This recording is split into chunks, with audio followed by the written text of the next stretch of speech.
Welcome to the Nitpicking Nerds. Today we've combined two of our favorite series. It's the top 15 budget bombs.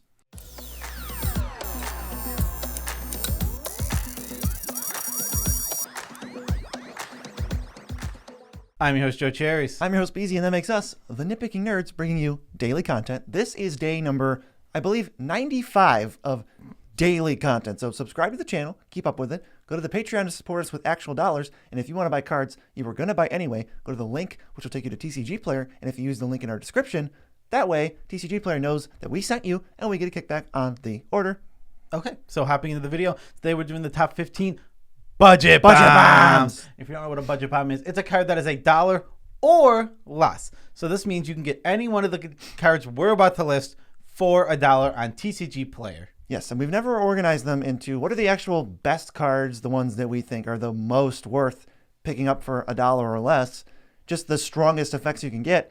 And we have this series where we do the top 15, in our opinion, best of XYZ. So we figured, mesh the two series and make a good baby series. A good baby? Okay. So we'll start with honorable mentions. Some quick ones. We're not going to go into these because these are honorable mentions. They don't get their own little segment. Byforce, great. You can get like a 5-for-1. Soul Shatter, it's a 3-for-1 every time. Sir Conrad, he's just a house. Command the Dreadhorde, I think one of the most like overall powerful spells that didn't make it. Midnight Clock, if you haven't played Midnight Clock, try it. And Sun Titan, probably also one of the like, wow, that Sun Titan didn't make it? Yeah, Sun Titan is number 16. If there was a list, he's right at the cutoff. Yes. But we had a last minute addition to this list. Yes, we did. Yeah. We'll mention that later. So moving on, we'll just start with number 15. It's Grim Horospex / Midnight Reaper. They're both 2 and a black for 3 2s, and whenever a creature you control dies, you draw a card. With Midnight Reaper, though, you have to lose a life. Yes, but Midnight Reaper counts itself. And they both say non-token. But Grim Horospex has the most useless edition of Morph I've ever seen. I mean, I think the whole point is the surprise, like, put it face down, flip it up as a board wipe comes out, draw 7 cards, I got you winning it. I'd rather just play it, and then, like, they can't board wipe. I don't know. There's, like, 10 good Morph creatures that have ever been printed, and this is one of the only ones you'll ever see. These cards are really, really good. We have them at so far low because you kind of have to build around them. Your deck needs to have a lot of creatures, non-token creatures, that need to die also. So you're going to like loop things from the graveyard. Once you do, these cards are insane. I was surprised that Midnight Reaper was under $1. Yeah, Midnight Reaper and Grim Horospex, just both of them being under $1 was a shocker to me. These cards are very good. If you're playing an aristocrat style deck that's basically not based around tokens, these cards are just great. They're like the best, some of the best cards in your deck. They turn they'll change a really strong turn into an I win because I just drew my deck turn. Like they're really, really strong. Yes. What's number 14? Well, it's actually 2 cards again, and these are just so similar. We're not going to clog the list with cards that are exactly the same. It's Carrion Feeder and Visceras. They're both 1/1s for 1 black, and they have minor differences. Visceras sacks a creature to scry 1. Carrion Feeder sacks to put a counter on itself, and it can't block. These are just go hand in hand with Grim Horospex and Midnight Reaper. This is how you get 10 creatures dead in a turn for no mana investment. They're just 1 mana 1/1s that have sacrifice a creature, : That's all that matters here. You don't have to do anything else to sack a creature. You don't have to pay mana. You don't have to tap them. Nothing else. These are infinite. They can sack as long as you have a creature. They can sack it. Right. So they work with infinite combos. If you have an infinite way to sack creatures, a loop going on, Carrion Feeder will become infinitely large. You could kill somebody. Visceras lets you stack your deck every time. So if you have a Midnight Reaper out and a Visceras, well, you stack your deck whenever you loop, but you're also just drawing everything. It's just you're not gonna lose. Yeah. I mean, it's actually weirder than that because so you go sacrifice a creature with a Visceras here. It goes to the draw a card, lose a life, then scry 1. Yeah, it's in a strange order, but then for the next draw, you'll have scryed. You will have scryed. You only have to draw half the cards to find what you need. These like you said, Carrion Feeder, Visceras, Grim Horospex, Midnight Reaper, they're all going in the same deck. That's why they're so low. Is they are a little niche, but in the decks where they're good, they're great. They're like fantastic. They're irreplaceable. There's not a lot of good free sack outlets, and these are the best ones for under $1. You're irreplaceable. Oh, okay. Next we have Exotic Orchard, which is just basically an almost rainbow land. BZ, that's how he described it earlier. An almost rainbow land that enters untapped. Yeah, it produces any color of mana that your opponent's lands can produce. This is like, I feel like this is overlooked a little bit. If you're in a 3-color budget deck, Windmill Slam, this is like the easiest include. 2-color, I think you could probably still get away with it. Yeah, cards are completely reasonable. If you just need to make sure that you're not sitting down at the worst tables ever where everyone's playing mono blue, because then it'll be the worst. Because then that's a different game that'll also be annoying, but your Exotic Orchard looks really sad. Yeah, exactly. This card's just, it's essentially always going to tap for between I guess more realistically, between 2 and 5 colors. And more on average, probably 4 or 5 colors. Yeah, I think if you're unsure about this, just take a 3-game little study break and go, hey, how many colors do my opponents have right now? It's probably all 5 or at least 4. The one game we sat down, we played, everyone was playing Mardu colors. Yeah. It was so strange. Everybody was either like red, white, mono black, Mardu, and then there was like red, black. I was Liza, so I had white, black. Yeah. It's just everybody at the deck was in Mardu. It's like, oh, that's rare. But also, on the same note, if everyone's playing Mardu and you're playing it taps for all your colors. Yeah. And you're playing the Orchard, it just taps for your colors. All Absolutely. Right. Great card. Don't overlook it for your budget builds. It's like such a good budget pickup. All right. Next we have Hour of Revelation, which is 3 white for a sorcery, and a planar cleansing destroys all non-land permanents, but it costs 3 less if there are 10 or more non-land permanents on the battlefield. Spoiler alert, there are always 10 or more non-land permanents on the battlefield. Yeah, even I think sometimes by the time you could even cast this on turn 3, there have been 10 before. I could see I could see potentially like really quick decks, like getting off the say you're playing like 9, 10 CDH, not quite like almost CDH decks. I can see 3 decks getting off the ground super fast, and you're just going turn 3 this and going, oh, everyone just got completely wrecked. Well, obviously you're not actually doing this on turn 3. It's just an amazing card. It's the fact, like, board wipes are great, but the problem with board wipes is everybody else gets to develop before you. Not with this card. It costs 3 mana. I can double or triple spell afterwards, and I'm the first person to take advantage of the empty board. Yeah, well, I'm just saying, like, what I like super high competitive, like, everyone's playing their Soul Rings, their Mana Crypts, their Mana Dorks, everything, like, where everything costs 1 or 2 mana in those, like, high power games. Like, you could just potentially just wipe the board and get, like, a 13 for 1 on turn, like, 3. Yeah, you're like the budget deck. You're like, hi guys, I'm here with my budget deck. And then you wreck them. I don't know. You're like signing up to get pub stomped. You're like pub stomping yourself, but then you're also being a jerk and pub stomping them. I don't know. That's a really weird scenario. It's also your deck would have got crushed if you didn't draw your Hour of Revelation. Yeah. So you get like the worst confirmation bias ever. But Hour of Revelation is fantastic. It is a 10 for 1 for 3 mana. Cheapest board wipe you can get if on a budget. Yes. Next we have Reclamation Stage. 3 mana, 2/1. When enters the battlefield, destroy target artifact or enchantment. This is a staple of green. It goes in most green decks, if not all green decks. Yeah, it is a borderline auto-include. It's just so strong. We were tossing up the close friends of it. There's Mass Vandal and Caustic Caterpillar. I think they're a bit lower than this one.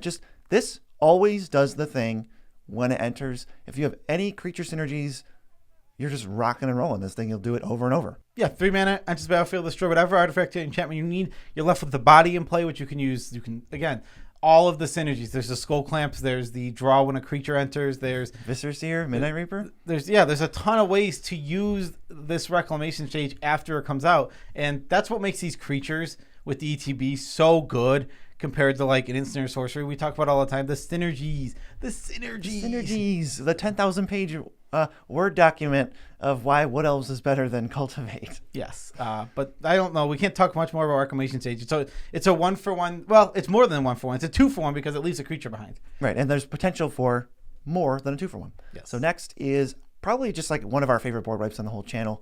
It's Tragic Arrogance, and we're putting as a worse card, but basically the same card as Mythos of Snapdecks, only if you're Mardu. Tragic Arrogance is 3 white. For each player, you choose one of each type that isn't a land, and they sacrifice the rest. So you give every one of your opponents their worst thing, and I'm going to keep my best stuff. Yeah.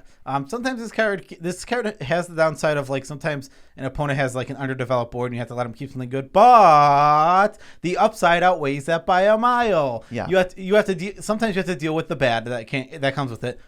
But trust me, when you get the upside of this, you're gonna be like, oh, okay, that one game where I had to leave him with his good planeswalker. Well, that's been made up for right now because everybody has nothing and I have awesome. Yeah, there's just been some really brutal scenarios. Any deck that will make tokens is probably not like this card. The other day I had a mirror token out and I was playing a red-black artifact deck, and they were like Tragic Arrogance, and I'm like, oh, I just keep my mirror and everything else goes away. That sucks. I kind of wanted everything else and not the stupid mirror token. Yeah, good note about the card Tragic Arrogance and Mythos of Snap decks here is that if there's an artifact creature enchantment, which there's a golems. There actually is. So there's an artifact creature enchantment that does exist. That can be all three of those. And then they have to sack the rest of their artifact creatures and enchantments. Yes, and keep in mind, you get added value. They lose like any artifact lands they have lying around. Yeah. I lost a Darksteel Citadel. You never lose that card. Yeah, exactly. So this is just an absolute house. But one of our favorite board wars, period, and its budget. We can't talk it up enough. I think we've hit critical mass on talking about this. Everyone knows at this point. Yeah. We love it. Play it, please. Next, we have a card that we don't love so much because it's so good, and it's Grey Merchant of Asphodel. It's a 2/4 for 5 mana. When it enters the battlefield, each opponent loses life equal to your devotion to black, and you gain life equal to life lost this way. Worded in the best way possible. If you just have 5 pips, this is a, guess what? 30-point life swing for 5 pips. And you didn't even do anything. You just had other stuff in play, and you just played this guy. He counts for 2 of the pips, so you need 3 pips, and you get a 30-point life swing. You can flicker this. You can reanimate it over and over and over. Even by itself, it's 5 mana for, when you paid like 10 cents for this thing. It's 5 mana, and it's 2, 4, 6, 12-point life swing. It's a 12-point life swing on the lowest of lowest ends. It's never on the low end. In fact, more often it's on the high end where they go 10. Yeah. Oh, then it's a 60. A 60-point life swing. This card, the numbers on this card are just completely like off the charts. Completely insane. Completely insane. I wasn't even trying to avoid it. I just didn't say it. Yeah. It's silly, and it makes me sad because cards like this are the reason they don't do the good wording anymore. But like, this is different though. This is different than all the other stuff. Like, extort is not an annoying or a busted mechanic in any way. No, I think it's fair. I think that's worded like the best way. And then this is just one of the ones that they made a mistake on, which is fine. They didn't know how good it would be to do this, and they weren't even building for Commander. So I won't even call it a mistake. But they've taken such a conservative approach on the lose life effects. Yeah, it makes me sad. I prefer the equal to the life loss this way you gain because I like those cards. But yeah, Grey Merchant is literally so good it's a common. It's literally so good that I am bored by it. It's sad because you see it so much. Yeah, I agree. It is a common and it is sad. Like, what's even sadder about, like, I'm just going back to the rewording because of Gary being too good. It's so sad because like all the cards don't, like, if you change the wording, it doesn't affect any format but Commander. Yeah, because single player, you gain life equal to the life lost this way. Okay, that's just whatever my opponent lost. Yeah, it's always one. But I digress because I can't complain about it anymore. Yes. Next is Mystic Sanctuary. It's a land. It enters tapped and produces blue, but if you control 3 more islands, also it's an island. If you control 3 more islands, though, it enters the battlefield untapped, and you put a instant or sorcery from your graveyard on top of your library. This card is stupid. Yeah, I don't think people who just play EDH and just play budget EDH wouldn't necessarily expect this one. This card has, by itself, ruined Pauper, and also I think it's banned in Modern, because the stuff it does all adds up into this degenerate land. It's a land. You pay nothing for this, and it's an island, so you can fetch for it, so you have multiple copies in your deck. Putting things like Time Warps on top, or just the best spell you've cast this game, it gets really rough, and you can't really interact with it because it's a land. Exactly. It's always going to make your next draw the best spell you've played in this game. And spells are very powerful. There's a lot of insane spells that if you're recasting them, you're just going to win the game. Like we said, Time Warps are the most annoying. I think that honestly is like the worst and the most annoying interaction with Mystic Sanctuary is how easy it is to just put a time warp on top and then even do it again. If you can flicker that loop, that opens the door for loops. Yeah, I hate it. I honestly don't like Mystic Sanctuary as a card. I think it's a poopy design, and I hate it. But regardless of that, it's number 8 here. It's definitely in the top 15 budget cards. I mean, I have a mono blue deck. I just get to play 4 fetch lands, and they're all Mystic Sanctuaries. I just get 5 Mystic Sanctuaries in my deck. Cool. Cool is right. Yeah, so cool. Moving on, we have number 7, and it's Nature's Claim. 1 green for an instant destroys target artifact or enchantment. Its controller gains 4 life. This is the green swords, and I'll keep saying it until somebody tells me that I can't say it anymore. You can't say it anymore. Green swords. Can't say what? You just went against everything you just said. You said you wouldn't. You will keep saying it until someone says you can't. I said you can't, and you said it again. But you're a liar. That means if I'm truthful, that means you're not somebody. No, you're a liar. You're nobody. BZ's the liar. Nature's Claim is a really good Magic card. I think it's basically an auto include in green at this point. 3 colors and up, maybe not. But okay. 1 and 2, I'm starting Nature's Claim in my deck, and I might take it out, but I'm starting it. Yeah, I was thinking the same. When you said it's an auto include, I was thinking, if I play a 4 color on that deck, I feel like I just don't need it. But well, that's because you love Beast Within more than me. But it hits everything. Beast Within, not $1, so we're not talking about it. Yes. Talk about Nature's Claim. Yes, Nature's Claim is just a green swords because you hit any artifact or enchantment. The life gain doesn't matter. It means nothing. Literally nothing. Zilch. And the difference between 1 mana and 2 mana is huge in Commander, especially for your 1-for-1 removal spells, because you need to be holding those up for as long as you can. And holding up 2 mana, a lot harder than holding up 1 mana. It's the minimum amount of mana you could ever hold up. It's half the price of 2 mana, and it's a third of the price of something like Croson Grip, which I'm just like never playing anymore. Sorry, Croson Grip, but you've fallen so far. When you make the switch from Croson Grip to Nature's Claim, you're gonna feel amazing. Tell me, the real thing I want you to do is tell me how many times Split Second would have mattered. Because every time the mana cost matters, literally every time, because that's just the amount of mana you have to play. So this Split Second thing better be pretty darn good. I mean, sometimes it is. There's definitely times where it is relevant. I just don't think it outweighs the amount, the mana. It's just, in my opinion. Moving on, we have number 6. It's Sakura Tribal. This is a boring card. It's 1 in the green. You sacrifice it to get a basic land on the battlefield tapped. This card's very, very good. But ultimately, the reason I say it's boring is it's a creature rampant growth. Guess what? Creature rampant growth is super good. Yeah, that's turns out also kind of an auto include in green, depending on whether you're like, unless your instant or sorceries matters. Even if you're not creatures matters, this is just rampant growth, but it's better. Rampant growth is sorcery, but it gets you the land right away. This is just a sorcery effect. You have to play it as a sorcery, but then you get an instant speed rampant growth. It's just a better card. Yeah, I mean, yes, it is better than rampant growth. I think you want to care about creatures. You definitely do, because if you don't care about creatures, ultimately, that's when I start wanting to play Cultivate. Is like I'd rather just get to at that point where it's like if my creature doesn't matter to me at all, I'll pay the 1 more mana to get the land in my hand at that point. But even so, still speed bump. It'll still suck up 4 or 5 damage. It will. It can. I mean, Sakura Tribal is amazing. I'm not denying that Sakura Tribal is amazing. We're in green. Asking you to care about creatures is nothing. It is so easy. I'm asking you. Basically, here's what I'm asking. Have you considered playing green? Yeah. Do you want to play the best green cards? Oh, well, they're usually they're creature related. Yeah, exactly. Sakura Tribal, they're boring but amazing. How about simple? It's not boring. It is boring. Simple, I got bored with it. Fantastic. I'm gonna flip the table. Actually, if I flip this table, with the room we're in, it would hit the ceiling. Joe's not that strong. It's the heavy table. It's not about me being that strong. This is a monster of a table. How about number 5? Why do you keep?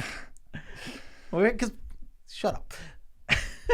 Number 5 is Fact or Fiction. This is a 4 mana, so 3 and a blue for an instant.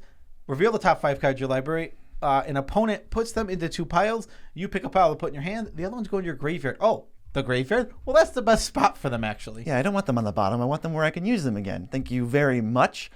Your opponent can make mistakes. They don't know what you have. They don't know what you want in a lot of scenarios. And sometimes they'll hit you with the 4-1 special. But guess what? If I want that card badly enough, I'll just take it. You can't stop me from drawing it. And if you messed up, I just drew 4 cards. Exactly. The mistakes here are like the key to it. And also, there's just politics. There's politics involved with this card that make this card go up a lot more in EDH than like any other possible format, because you get to go, okay, we need an answer to X. So you flip your cards. Here's the answer to X. Okay. Help me out, though. You put a couple cards with the X. Otherwise, I'm going to take the other cards. Because if you put X by itself and 4 here, I'm just going to take the 4. And then X is left in the battlefield because you were a jerk. Yeah, you don't get to scum me out of this and try to, like, go, you want it so bad? Take it. It's like, no, I'm going to draw 4 cards. Exactly. I'll just put myself so far ahead of whatever the threat is that you guys can deal with it. Fact or Fiction is just one of the best card draw spells in blue. I'm all about this card. I really look to play it whenever I can because it is so good. It's just, it's crazy. You just don't get this. Even when you draw 2, you drew 2 of the best 5 from your 2 of the best 5 from your top 5. That's crazy. And you put 3 cards in your graveyard. Yes, this card it's just like head and shoulders better than most card draw. You just, other than maybe number 4. Yes, it definitely sets you up for number 4. I will say that all these cards for $1 or less, they're just making my deck. These are all slam dunk windmill slams into your budget decks. They're so amazing. And Fact or Fiction, it just sets you right up for Treasure Cruise, which is 7 and a blue for a sorcery. It has Delve, so it costs less when you exile cards from your graveyard. And it says draw 3 cards. So it could be 1 mana, draw 3 cards, exile 7 from your graveyard. Wow. Wow is correct. I absolutely love this card. It ends up being sorcery speed, ancestral recall a lot of the time, but it's also flexible because you don't have to wait for the 7 cards to be in your graveyard. No, you can just choose. You have an extra 4 mana for this turn. Okay, you could just choose to draw 3 for 4 mana and exile less cards. It is so versatile. It'll just do whatever you need to do. As long as you're filling up your graveyard in any reasonable fashion, Treasure Cruise is going to work out fantastic, especially on a budget. Decks are lower power on a budget usually, so these top 10, they're just going to be the haymaker, like, decide the outcome of the game because they're so efficient type cards. Yeah, and if you want to power up your Treasure Cruise just a tiny bit with some budget, another honorable mention that we didn't quite put on honorable mentions, Thoughtscour Mental Note. Oh, yeah. They power up. They literally put 3 cards in your graveyard for Treasure Cruise, and they don't even cost you a card. You literally draw it back. I wanted to put them on this list somewhere, but I just don't think they fit. But they're really good. How about this? They're the best cantrips on a budget bomb. They're tragic. Yeah. Not tragic. Thoughtscour and Mental Note. Yeah, I think so. It's funny. I don't think those cards do belong on here quite. But the reason that BZ wants to put them on here is they fit his style of play very much. Like, for him, they're like, if BZ's style of play is put into like consideration here, they're like number 2. They're amazing. They just go with his style. If it's like how often do I play it, it's easily in the top 50. Yeah, exactly. Exactly. BZ has a distinctive style. He loves playing around with his graveyard. This is how you know that we try to make things as objective as possible. I'm not just going to put Thoughtscour on because I love that card. It's like, well, let's actually think about what's the best. Yeah, exactly. I mean, also, Nature's Claim would probably be number 1 if BZ. It wouldn't be number 1. It'd be up there. It'd be like 5 for the how often BZ plays it list. That's number 1. 1 mana spells in general. Yeah. Well, how about this one? You're going on a crusade lately about these cards. What's number 3? Number 3 is Mana Dorks. I just keep saying that these Mana Dorks are amazing. And for this, we're talking about Arison's Pilgrim. The 3 Landwire Elves, Elvish Mystic, and Fintorn Elves. Yeah, I don't think Boreal Druid is $1. I don't think that one cracks it. Birds of Paradise, Deathray Shaman, not $1. So the $1 ones, the simple ones with no frills at all, still amazing. They're amazing. I mean, Boreal Druid is like $4. Yeah. But I said that. No, you did. I thought you said the opposite. My mind. Check the tapes. I edited this already, and I checked the tapes. You were right. I'm giving you it. And Future Joe sent that back to me. But Mana Dorks, I can't understate it. People get so wrapped up in the sometimes early game. You go Mana Dork, get wiped. And it's like, yeah, that sucks. But sometimes late game, instead of having a crappy ramp spell, you go draw with my guy or put a Skull Clamp on him. This all the things I keep saying about creatures in green. This is now your ramp doing that. Now your ramp is drawing you a card. Yeah. It's these synergies we talk about, your Great Henge, Guardian Project, Beast Whisperer, that type of thing. It just mitigates any downside that Mana Dorks could have. What if you played a cantrip, but it was a Mana Dork? You spent nothing. You got a 1/1 that taps for mana, attacks, blocks, whatever, and you're equal on cards. So at any point, if you ever draw a card from Mana Dork, it is the best deal you're ever going to get.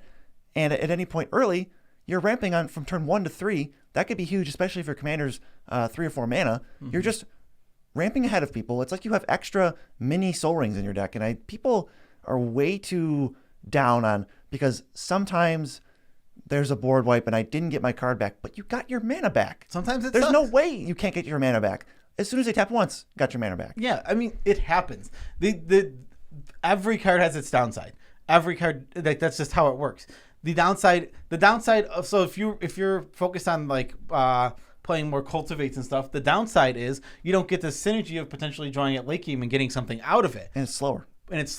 But you flip the tables, Mana Dorks are going to have a downside too. There is no card in Magic other than like Mana Crypt, which doesn't matter at all, and Soul Ring, which are insane, that don't have downsides. You have to accept that this comes with downsides, but the upsides are insane for a 1 mana ramp spell. Yeah, I just think you need to stop worrying about that board wipe that takes your creatures out. It always takes your creatures out, no matter what. I mean, like, how upset are you about the other creatures that it took out? Because they're gone too. Board wipes happen. Dice removal is not an argument against cards. Yes, 1 mana ramp. It doesn't exist. This is the reason the Dorks see play is because they're 1 mana ramp. Yeah, they permeate CDH too. They see tons of play there. Oh, like a ton. Like if you're playing a green deck in CDH, sometimes you go into like Boreal Druid and just like you have like 7 mana Dorks because playing a turn 1 play is so important in that format. Okay, let's get to number 2, which is a tie between 4 cards, and I'm just going to read it. Boros Signet, Azorius Signet, Orzhov Signet, and Izzet Signet. Those Signets specifically, because this is budget bombs, which means everything's $1 or less. Dimir and Rakdos Signets are above $1. So they cannot qualify. And green Signets suck because you're in green, and we just listed Mana Dorks and Sakura Tribal, which you should be all over instead. That being said, that only leaves 4. Those Signets are now the best budget things you can be doing. Yeah, I mean, the reason that we put them above Mana Dorks, I don't think on a realistic thing of looking at where are they just better? No, Mana Dorks are better. But if you take Mana Dorks away from green and you take Signets away from other colors are going to be way sadder. They feel way more. And on a budget, even more than that. Yeah, you feel super sad. These Signets are super important for your Boros decks, your Azorius decks, your Orzhov decks, and your Izzet decks. They're so important. You really need it. It turns a colorless land into producing 2 colors. It just saves your butt on so many different ways, and it's a really, really efficient turn 2 play. And a good thing about these is when you don't play them on turn 2, they only cost 1 mana because you get to use them right away. Yep, they're kind of like Mana Dorks in that way. The net cost is 1.